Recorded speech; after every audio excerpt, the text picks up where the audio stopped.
Goeiemôre en dit is donderdagoggend en baie welkom by Inspireer.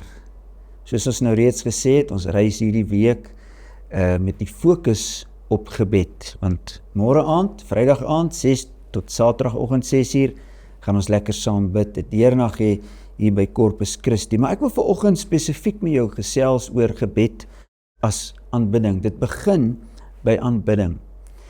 En 1 Kronieke 6 vers 8 sê vir ons daarin in die B-gedeelte van hierdie vers, beroem julle in sy heilige naam.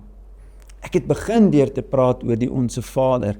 Nou die tweede reël in die Onse Vader, hy begin Onse Vader wat in die hemele is, en dan sê hy, laat u naam geheilig word. Hierdie is 'n baie belangrike deel van ons gebedslewe. Want dit is ook 'n deel, en ons sal later in die week daaroor praat, waar ons bietjie gesels oor vergifnis en om ons sondes voor God te bely. So ek bid baie keer vir myself en ek sê, laat u naam deur my geheilig word. Ek wil u naam heilig.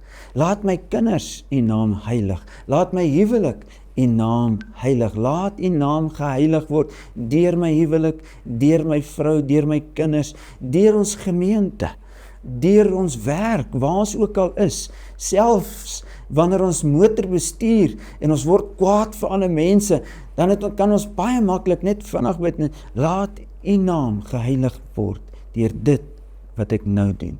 So ek beskou dit ook in 'n werklike sin, dat ons lewe is vorm dan en neem dan die vorm van aanbidding aan, as jy hoor wat ek sê vanoggend. So, kom voor die Here en begin bid. Dis een van die belangrikste dele van gebed, is om net vir hom te kon vra, laat u naam deur my lewe geheilig word.